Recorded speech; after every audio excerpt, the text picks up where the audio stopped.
Pedir aos irmãos que, mais uma vez, por favor, abram suas Bíblias, o texto de Abacuque, profeta Abacuque, agora no capítulo de número 2, por favor. Ao longo desses meses temos ouvido a exposição do profeta Abacuque e vamos caminhar um pouco mais nessa profecia, nessa palavra, a partir do verso 6 do capítulo 2. Abacuque 2, verso 6, e Deus diz assim: Não levantarão, pois, todos estes contra ele no provérbio, um dito zombador, dirão: ai daquele que acumula o que é seu, até quando? E daquele que a si mesmo se carrega de penhores. Não se levantarão de repente os teus credores, e não despertarão os que hão de te abalar, tu lhes servirás de despojo. Visto como despojastes a muitas nações, todos os mais povos te despojarão a ti, por causa do sangue dos homens e da violência contra a terra, contra a cidade e contra todos os seus moradores. Ai daquele que ajunta em sua casa bens mal adquiridos, para pôr em lugar alto o seu ninho, a fim de livrar-se das garras do mal. Vergonha maquinaste para a tua casa, destruindo tu a muitos povos, pecaste contra a tua Roma. Porque a pedra clamará da parede, e a trave lhe responderá do madeiramento. Ai daquele que edifica a cidade com sangue e a fundamenta com iniquidade. Não vem do Senhor dos exércitos que as nações labutem para o fogo e os povos se fatiguem em vão? Pois a terra se encherá do conhecimento da glória do Senhor, como as águas cobrem o mar. Ai daquele que dá de beber ao seu companheiro, misturando a bebida ao seu furor, e que o embebeda para lhe contemplar as vergonhas. Serás farto de opróbrio em vez de honra.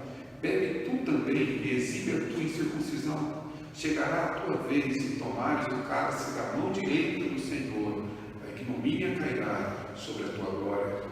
Porque a violência contra o Líbano te cobrirá, e a destruição que fizeste dos animais ferozes te assombrará, por causa do sangue dos homens e da violência contra a terra, contra a cidade e contra todos os seus moradores. Que aproveita o ídolo, visto que o seu artífice o esculpiu, e a parte de fundição mestra de mentiras, para que o artífice confie na obra, fazendo ídolos mudos?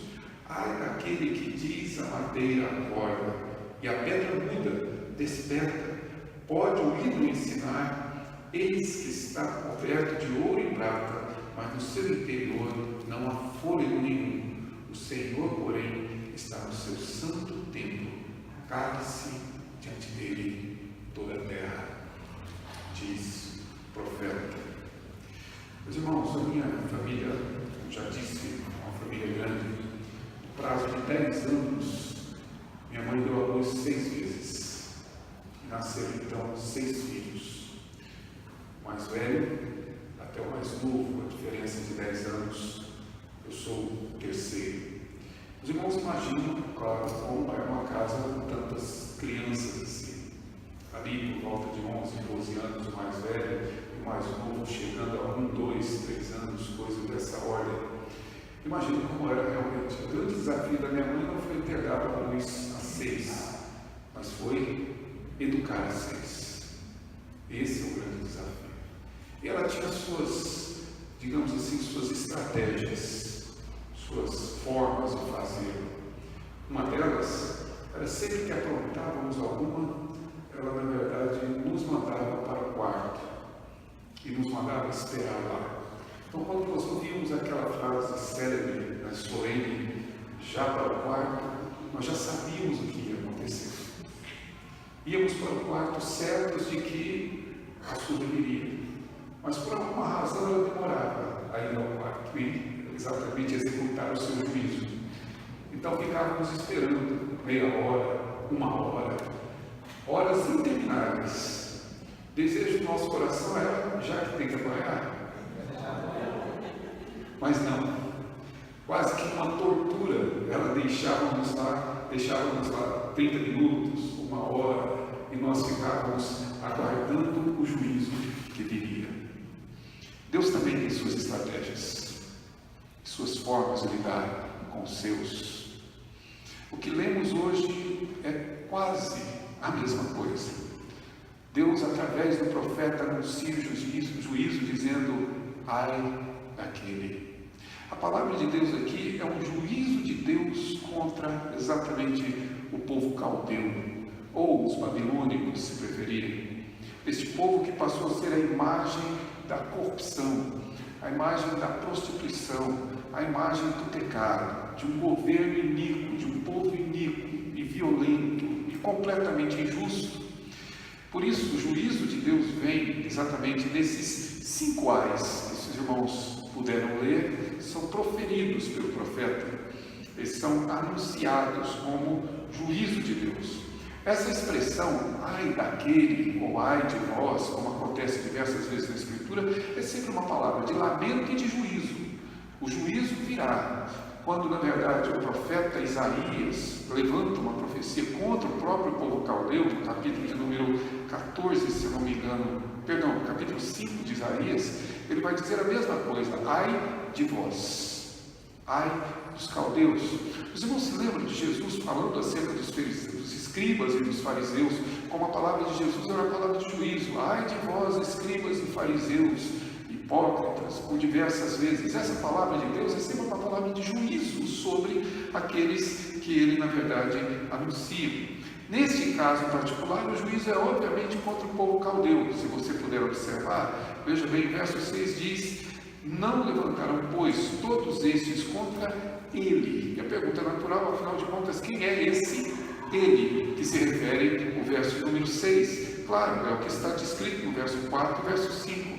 Eis o soberbo, sua alma não é reta nele, referindo-se ao povo caldeu, referindo-se aos babilônicos. Então aqui a profecia é contra eles. E quem profere esse título são os povos que eles pilharam, os povos que eles destruíram, os povos que eles escravizaram. A violência que eu disse aos irmãos, eles praticavam.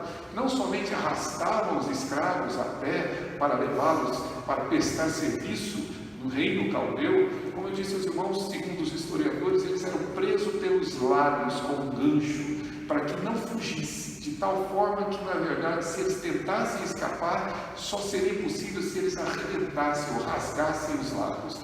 Com essa crueldade, com essa maldade, que, na verdade, marcava esse povo. E são esses povos que foram afligidos, que agora, na verdade, anunciam o juízo. Eles é que dizem, que levantam um provérbio zombador, um provérbio contra os caldeus, dizendo que, na realidade, a mensagem aqui é o anúncio do juízo de Deus, que virá em breve, embora ainda haveria um tempo para que ela pudesse ocorrer. Mas antes de caminharmos, eu gostaria de fazer 2 observações importantes aos irmãos, se é que queremos ler o texto da Escritura com o devido cuidado. Primeiro deles, nós devemos nos lembrar do que Pedro escreveu. No capítulo 1 da sua carta, no verso 17, Pedro escreve exortando aqueles irmãos e dizendo àqueles irmãos que nós deveríamos caminhar em santidade.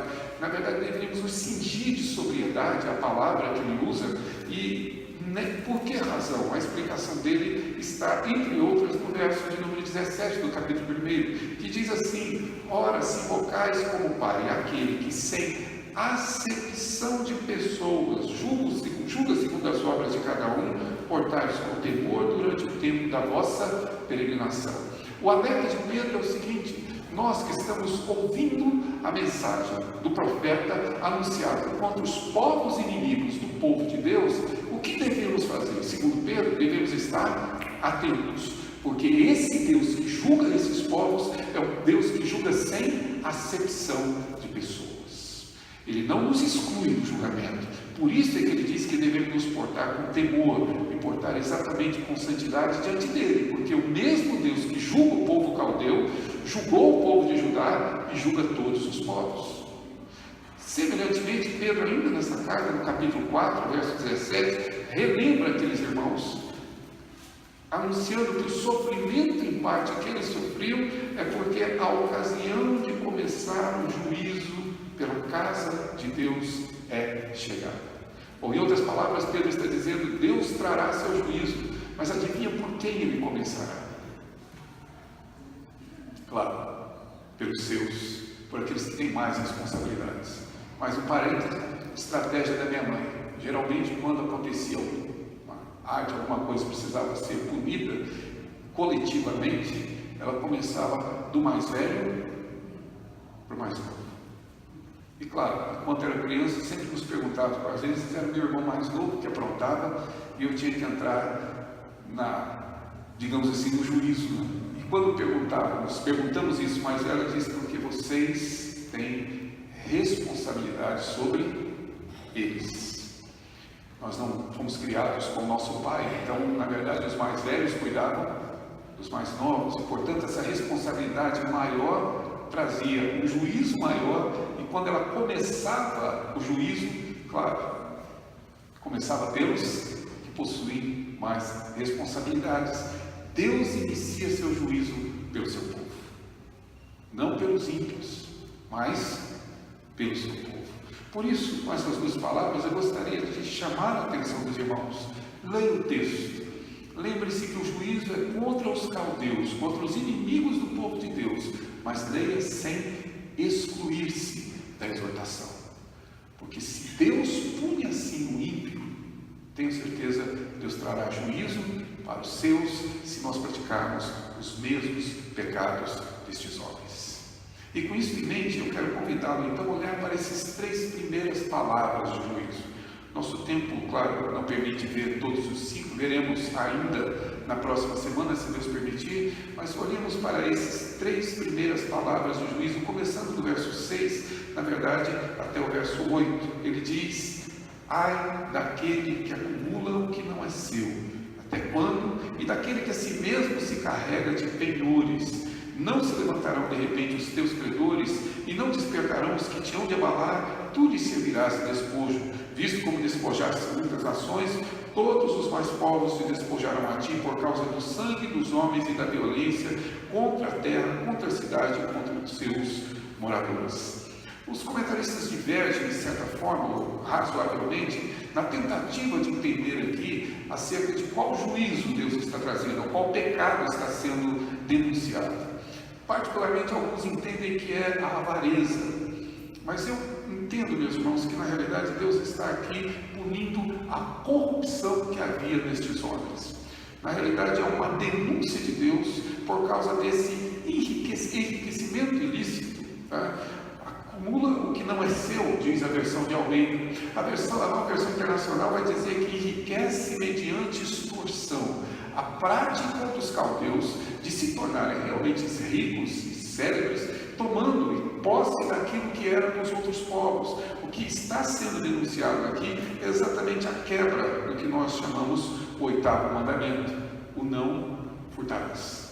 Ou seja, o não se apossar do que não é seu, o não tomar para si aquilo que lhe pertence. A prática é exatamente essa. Eles invadiam os povos, tomavam filhos e filhas como escravos, e usavam de toda forma de violência, tomavam todos os bens e posses e escravizavam esses homens para poder viver no luxo que, na verdade, o reino caldeu ganhou, inclusive, nome e se tornou mito, né? O famoso jardins suspensos da Babilônia nunca foram encontrados, mas é uma lenda, claro, que está baseada nessa opulência que eles viveram exatamente nessa época de grande glória, ou seja, tomando a riqueza dos outros povos para si, posse indevida daquilo que não é seu. E qual a advertência que Deus traz então para esse povo? Um princípio que é neotestamentário, que nós conhecemos tão bem, o princípio que está lá em Gálatas. Em Gálatas diz que de Deus ninguém zomba. Tudo aquilo que nós plantarmos é exatamente o que vamos colher. Percebam como aquilo que eles fizeram aos povos é exatamente o que os povos farão a eles. Se não observe, diz o verso de número 7, levantarão os teus credores, despertarão aqueles que hão de te abalar, e veja bem, tu lhes servirás, no verso 7, de despojo. Visto como despojastes muitas nações, todos os outros povos te despojarão a ti. Ou seja, o que restou da opulência do grande reino babilônico? Nada. A maneira como eles trataram foi a maneira como eles foram tratados. A forma como como eles usufruíram, principalmente usurparam dos demais, foi exatamente o que os outros povos fizeram assim. Não sei se o irmão percebe, mas esse é o princípio de Deus. E Deus sempre se usou e nos alertou acerca dessas verdades. Jesus, em certa ocasião, disse que nós seremos julgados com a medida que nós julgarmos. É a mesma reciprocidade, ou seja, o que eu faço é exatamente o que eu vou receber. Há um comentarista, inclusive, que usa a expressão para dizer que essa é uma espécie de ação bumerangue. Você lança, mas ela voltará. Da maneira como você age, é a maneira que você também receberá. Isso é claro, Deus ensina isso continuamente nas Escrituras, em seus princípios, e sem dúvida, se é esse desejo de furtar, de roubar, de enriquecer-se ilicitamente, eu pergunto aos irmãos se não é exatamente o que os irmãos contemplam nas suas telas de TV, nos seus móveis, ou quem sabe nas notícias que ouvem, onde pessoas enriquecem ilicitamente e perdem tudo que têm ilicitamente. Com a mão que rouba, é a mão que perde. Constrói impérios e um dos seus sucessores rouba-lhe exatamente a sua própria posse, tomando-lhe exatamente tudo aquilo que possui. O juízo de Deus é exatamente esse, ou seja, ai daquele, e volto aqui a enfatizar os irmãos a aplicação desse texto. Veja bem, ai daquele, não são apenas os caldeus, mas de todo aquele que se enriquece ilicitamente. Ele com certeza sofrerá o juízo de Deus, pela quebra, claro, deste mandamento. Do verso 9 ao verso 11, ele continua, parece o mesmo conteúdo, mas na realidade não é. Verso 9 ele diz, ai daquele que ajunta em sua casa bens mal adquiridos, para pôr em lugar alto o seu ninho, a fim de livrar-se das garras do mal. Ou seja, ai daquele que cobiça. E aqui a referência ao 10º mandamento, não cobiçarás a casa do teu próximo, não cobiçarás a mulher do teu próximo, não cobiçarás os bens do teu próximo, mas é exatamente o desejo de tomar para si aquilo que é do outro. Não apenas o ato corrupto, que nós vimos aqui dessa denúncia que acontece, mas também o desejo no coração de tomar aquilo que na verdade não nos pertence, ou seja, essa cobiça que ele descreve aqui. E que é descrito numa figura de linguagem. Verso 9 diz que ele toma para fazer o seu ninho no lugar alto. É uma referência às águias. Os irmãos sabem que as águias, quando constroem seus ninhos, constroem num lugar tão alto que os predadores não podem alcançar. É mais ou menos o que o reino babilônico faz. Ele está descrevendo a conduta desse reino babilônico, construindo exatamente um reino e colocando de forma inalcançável para que ninguém tenha acesso, claro, aos seus bens, para que não seja vencido. Contudo, o problema desse povo não é apenas que eles construíram a sua fortaleza dessa forma, mas é como eles construíram. Verso 11, por favor, diz aí, porque a pedra clamará da parede e a trave lhe responderá do madeiramento. Quem é testemunha contra eles, nesse juízo de Deus, é exatamente aquilo que eles tomaram para si. A pedra que está na parede vai testemunhar contra exatamente estes homens. O madeiramento que vai na viga, a madeira que vai na viga, a trave que vai ali, ela vai ser testemunha exatamente do que eles fizeram, porque tomaram tudo com violência, com crueldade, com desonestidade, com injustiça, com corrupção, espoliando esses homens. Pois bem, essas pedras e essas traves que construíram os seus castelos, os seus palácios, serão as testemunhas contra vós. Elas clamarão e elas testemunharão. Mais do que isso, verso 10, eles pecaram contra a própria casa e contra a própria alma. Isso é um problema que geralmente as pessoas não percebem. Problema que não é apenas a injustiça que causaram aos demais, mas o pecado cometido, ele é cometido também contra a nossa própria vida. Atenta contra a nossa própria casa. Eu não sei se o irmão parou para pensar nessa responsabilidade que pesa sobre nós, principalmente nós pais, principalmente nós filhos que vivemos em família. O princípio bíblico da chamada solidariedade dessa raça humana, defendida pelo falecido Dr. Shedd, e que realmente é bíblico exatamente na exposição que ele fez. Nós somos solidários e principalmente o meu erro, o meu pecado, não é apenas um problema particular meu, pois o meu pecado afeta a minha casa, o meu pecado afeta a minha alma, o meu pecado afeta a minha igreja, o meu pecado afeta o meu povo.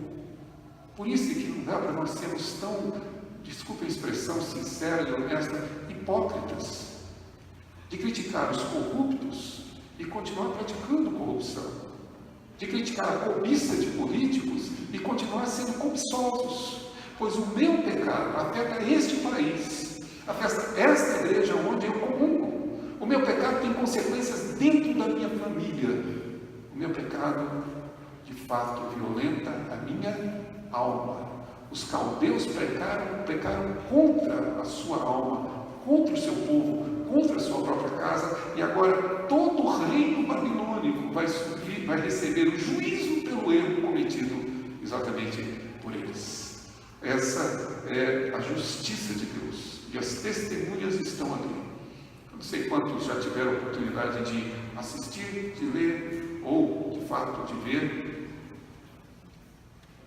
uma das famosas peças de Shakespeare, onde se traça a história de Macbeth e a famosa Lady Macbeth e seu esposo, que usurparam o reino da Escócia e tomaram o reino da Escócia a partir de uma profecia que ele recebeu de algumas bruxas, e que dizimou um conjunto de pessoas que poderiam se opor, e que assassinou o verdadeiro rei para tomar aquele reino. A história em si, claro, não vou repetir, depois você procure ler e assista, se possível, se estiver sendo exibida a peça, assista. Mas a Lady Macbeth tem um determinado momento, depois dela instigar o marido a matar e principalmente a assassinar aqueles que poderiam impedir o seu marido de assumir o reino da Escócia, ela é tomada por uma culpa tão profunda que ela na verdade não consegue deixar de ver a imagem desse sangue em suas mãos. Ela passa aflita até cometer o suicídio, porque a culpa consome a sua vida. E ela, na verdade, enxerga a sua mão sempre suja de sangue, pela violência que ela instigou. O que eu quero dizer, meus irmãos, é que, na verdade, pior do que as consequências físicas e materiais e as vinganças que possamos sofrer, é carregar uma consciência culpada pelo erro cometido. É saber que, na verdade, aquilo que afligiu e que levou, na verdade, à destruição de pessoas, saiu das minhas mãos, foram atos meus. É isso, na verdade, que Deus está dizendo ser o juízo. Tudo o que, na verdade, se constrói assim, é testemunha desse pecado que cometemos contra a nossa alma, e não a paz. O juízo virá. É isso que é anunciado, claro, por Deus nesse pecado. Verso 12 ao verso 14, ele acrescenta dizendo: ai daquele que edifica a cidade com sangue e fundamenta com iniquidade. E aqui, claro, a ideia é o uso da iniquidade, ou é a prática da iniquidade e da violência para, de alguma forma, alcançar os seus objetivos. Ou seja, denuncia o pecado que era cometido por uma cidade que foi construída sobre sangue, sobre violência. A mesma coisa dita por João lá na Babilônia, e a mesma coisa que se repete anos após anos em países, onde governos corruptos se levantam exatamente para construir as suas grandes riquezas, os seus grandes palácios, a sua grande opulência, através da violência e, claro, da iniquidade. Essa é a denúncia que é trazida. Importante para nós é o juízo que Deus traz. Verso 13, ele diz: todo o esforço que eles tiveram, tudo aquilo que eles juntaram, diz o verso 13, foi reunido para o fogo. Virará tudo cinza, tudo se transformará em fogo. Todo esforço, toda riqueza reunida não tem absolutamente nenhum valor, porque isso desaparecerá. porque foi constituído para o fogo. Perceba que existe, claro, já um juízo de Deus. Me lembro de um pastor que li, na verdade, um dos seus livros, e ele comentava que foi convidado lá nos Estados Unidos, ele era americano, não sei se era ou é, na verdade, não sei se permanece vivo, mas o livro já era bastante antigo, mas ele comentava que, certa ocasião, foi convidado por uma pessoa, por um produtor, para visitar a sua fazenda. E uma fazenda muito bonita, muito grande, no Texas. E quando ele chegou, levou até a um andar superior da casa, cujas paredes eram todas de vidro. E ele então mostrou e disse, olhando nessa direção, sim, ele viu lá algumas plantações, campos ou coisa dessa natureza, ele disse, tudo que sua vista alcançar aqui é meu. Lado esquerdo, provavelmente alguns poços de petróleo, tudo que sua vista alcançar é meu. Nesta direção, até onde os seus olhos alcançam, pertence a mim. Fundo, pode olhar e ver. Tudo que você vê em todas as direções são meus. E o pastor lhe disse, e quanto o senhor tem nesta direção? Porque em todas as direções, em todas as riquezas que reunimos, só tem um destino: fogo. Como já citei várias vezes, repito aqui aos irmãos a frase sábia de um amigo: nunca vi um enterro acompanhado de caminhão de mudança. Tudo que juntamos, outros vão usufruir, não nós. Pois aqui está um povo que reuniu riqueza de todos os outros povos, e ao fazê-lo, reuniram para o fogo. O mais importante nesse verso 12 e verso 13, principalmente verso 13, é que esse destino, ou seja, essa destruição, esse esforço, ou seja, os povos se fatiguem em vão, esforçam inutilmente para juntar um reino que não possa ser destruído e será destruído, diz o verso 13, não vem da mão do Senhor dos Exércitos. Tudo está nas mãos dele. Ele governa soberanamente. Portanto, essa ilusão de construir um grande reino e de trazer uma grande segurança, cuja riqueza nos dará realmente a segurança que necessitamos, é pura ilusão. Isso aconteceu com o povo que construiu a chamada Torre de Babel. Eles queriam construir uma torre que ninguém jamais iria destruir. E Deus simplesmente mudou a linguagem e a torre foi desfeita. Assim se repete a história, todos tentando construir um grande reino, inclusive nós, tentando construir um reino que realmente nos dê segurança. Confesso, meus irmãos, e os irmãos também devem reconhecer, quantas vezes nós imaginamos que a riqueza iria solucionar todos os nossos problemas. Quantas vezes não passou na sua mente que se você tivesse, você não teria os problemas que tem? Pura ilusão. Porque na verdade a vida existe porque ela procede das mãos do Senhor. Está nas mãos dele. Ele soberanamente governa. Inclusive os ímpios, os iníquos e os governos corruptos estão todos eles sob a mão de Deus. É Deus quem conduz. É essa pergunta que o profeta faz: ou não vem da mão do Senhor que todos os povos enriqueçam-se para o fogo e se fatiguem e se esforcem em vão, porque o Senhor, na verdade, é quem dá e o Senhor é quem toma. Essa é a grande ilusão que às vezes temos, de que talvez consigamos segurança e consigamos paz e consigamos, digamos assim, a prosperidade fora dessas mãos que tudo tem sob seu domínio.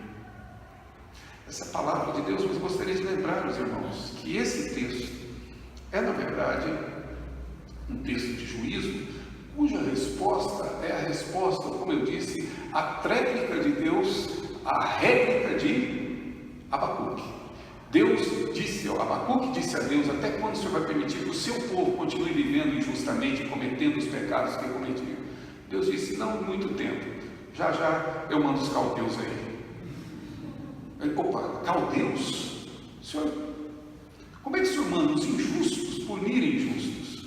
Um povo muito mais cruel e violento e pecaminoso para punir o seu povo. O Senhor é santo, o Senhor é justo, como é que o Senhor vai usar a injustiça para punir a injustiça? Essa é a pergunta teológica honesta de Abacuque. E Deus disse: não, você está correto. Eu sou santo, eu sou justo, mas os caldeus são instrumentos meus para disciplinar o meu povo. Mas esteja certo que o meu povo será de fato disciplinado, mas ai deles. O fato de serem instrumentos de Deus, de estarem cumprindo o propósito de Deus, não os inocenta das suas faltas e dos seus pecados. Lembrando-se disso, em meio ao juízo de Deus, veja o que Deus anuncia para Abacuque. Verso de número 14: pois a terra se encherá do conhecimento da glória do Senhor, como as águas cobrem o mar. Eu não tive a oportunidade ainda de fazer uma viagem longa de navio. Já fiz viagem de barco, etc., mas de navio ainda não.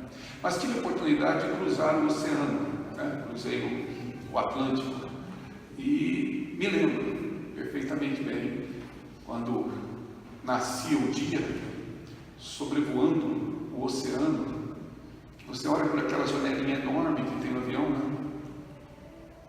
E você só vê aquele medo, né? Se aquilo cair, você deve orar para um tubarão chegar mais rápido, porque é igual o juízo da minha mãe: quanto mais rápido, melhor. Mas não há lugar que você olhe que não exista água, nada, absolutamente nada. E veja bem, estávamos nós no avião. Imagino que a visão do navio deve ser um pouco mais aterrorizadora, né? Mas lá de cima, nenhuma terra, absolutamente nada, somente mar, cobrindo tudo. Assim é a glória do Senhor. Ele vai trazer juízo, ele vai trazer de fato a sua mão dura, trazendo a punição para todo o seu povo, mas para o seu povo e para os caldeus, mas para os seus povos, e principalmente para esse profeta que, de fato, com temor de Deus, e movido exatamente por essa condição de aflição diante do pecado, clama a Deus por ver justiça novamente no seu povo. Quem sabe, como nos dias exatamente de Josafá e dos demais reis, qual é a resposta, na verdade, que Deus diz? Um dia, a glória do Senhor cobrirá toda a terra. Assim como as águas cobrem o mar. Esse dia virá. E a glória de Deus assumirá todas as coisas. Tudo estará sob o seu domínio. E tudo que respira necessariamente terá que dizer que a glória pertence ao Senhor, como nós cantamos esta noite, no texto, no cântico tratado em Apocalipse. A glória dele, pertence a ele, e o que ele está trazendo aqui é um conforto ao coração do seu profeta. Em meio a tanta palavra de juízo, Deus diz: tenha certeza que a minha glória cobrirá toda a terra, assim como as águas cobrem o mar. Em uma palavra que realmente traz conforto e o conforto particularmente aqui ao coração do profeta. Meus irmãos, de que maneira nós poderíamos de alguma forma concluir parcialmente essas palavras de juízos? A primeira delas é aquilo que eu disse aos irmãos: esta é uma resposta de Deus a Abacuque que abre os nossos olhos. Deus poderia ter falado a Abacuque de maneira inspirada e não ter tratado esses textos de maneira canônica, ou seja, não ter registrado para que ficasse para nosso conhecimento. Vocês não sabem que Deus falou muito mais do que está contido nesse livro. O evangelista João disse que se tudo que Jesus disse e falou fosse registrado, não haveria na terra livro que comportasse, claro, tudo aquilo que Jesus fez. Então, na realidade, Deus seleciona a sua revelação para que não somente nós saibamos isso, não somente Abacuque saiba, mas para que nós soubéssemos hoje. Isso faz parte do propósito dele. E precisamos entender, então, que Deus responde a Abacuque da maneira como Deus também nos responde. Eu sei, você em algum momento deve ter perguntado até quando teremos um governo tão corrupto. E veja bem, sem desfazer as esperanças dos irmãos, mais uma vez eu digo, a minha esperança não está em um novo governo. A corrupção não se vence assim, a não ser que este povo, que por mim se chama, com fé, se humilhar e confessar o seu pecado. É assim que Deus nos ensina. Portanto, meus irmãos, a palavra e a resposta de Deus é simplesmente abrir os nossos olhos para nós compreendermos. O juízo de Deus virá. E virá para todo aquele que corruptamente ajudar no que não é seu. Isso começa no pouco, para que seja possível no muito. Não pense, irmãos, que alguém que furta pouco é menos culpado do que aquele que furta muito. A corrupção, na verdade, precisa ser para nós um mal a ser evitado. Eu e você.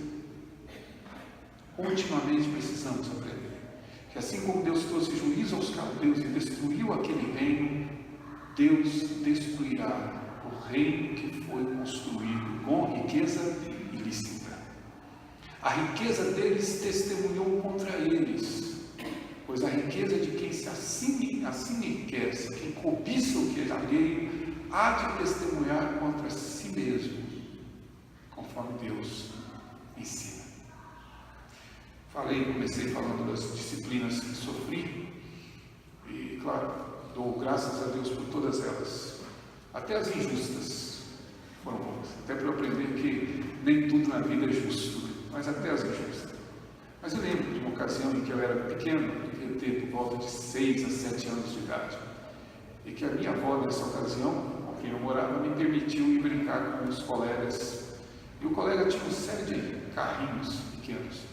Naquela época não tinha Hot Wheels, por exemplo, não eram esses que vocês compram hoje, eram carrinhos mesmo que ele possuía, que ele tinha.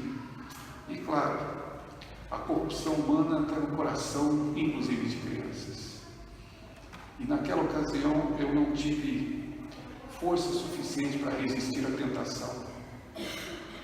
E em meio à brincadeira levei para casa um carrinho que não era meu. Levei em meu bolso. E claro, cheguei em casa feliz da vida e fui brincar com o carrinho, até que o juízo de Deus chegou. Minha avó perguntou: onde é que você arranjou esse brinquedo? E aí, é claro, como ele diz, eu não sei mentir, então não consegui. Na verdade, eu não consegui fazer isso, não consegui mentir, então ela realmente descobriu tudo. Me deu a mão e foi comigo na casa do meu amigo devolver o carrinho que eu peguei. Um juízo que me salvou de um hábito, um pecado maior. O que nós precisamos é que Deus nos corrija para que eu e você entendamos. Ai daquele que cobiça e ai daquele que se corrompe, porque o juízo de Deus virá. Porque Deus claramente traz o seu juízo, e o seu juízo é sem acepção de pessoas. Por essa razão que é importante nós ouvirmos não somente esta mensagem com atenção, lembrar que um dia Deus punirá todos os governos corruptos, mas punirá também o seu povo pela sua corrupção. Mas é importante lermos esse texto e trazer no coração essa esperança de que um dia veremos a glória do Senhor sobre toda a terra. E nesse dia, meus irmãos, não haverá mais corrupção, não haverá mais pecado, não haverá mais violência, não haverá mais crueldade, porque a glória do Senhor enche toda a terra. E é esse o convite que eu faço a todos. Antecipemos essa glória, vivendo para a glória dele agora. Abandonemos os nossos pecados. Lutemos veementemente contra a tentação de nos corrompermos, de cobiçarmos o que não é nosso e de agirmos com violência e construirmos com iniquidade. Estejam atentos. Lembre-se, a injustiça que sofremos, a expoliação que sofremos, Deus trará o juízo um dia. Mas que nós não sejamos participantes desse juízo. E para isso, Deus nos conclama, de fato, a nos rendermos e principalmente nós evitarmos o pecado dos caldeus. A resposta de Deus a Abacuque é essa. Ele perguntou até quando? Deus disse: trarei juízo sobre o meu povo, por meio do povo caldeu. Mas os caldeus não são nossos inimigos, inimigos do Senhor são, mas são meus instrumentos. Eles também sofrerão esse juízo, mas o juízo é sobre todo aquele, e não apenas sobre os caldeus. Que Deus permita que eu e você tenhamos ouvidos para ouvir essa advertência, e que todos nós tenhamos a esperança de ver a glória dele sobre toda a terra. E participemos disso, glorificando o Senhor com as nossas vidas, como diz Paulo aos Romanos, oferecendo os nossos corpos como instrumento de justiça, para a glória de Deus e para que nenhum de nós peque contra a sua alma e contra a sua casa. Que seja assim, para a glória dele. Vamos ouvir o nosso coral mais uma vez.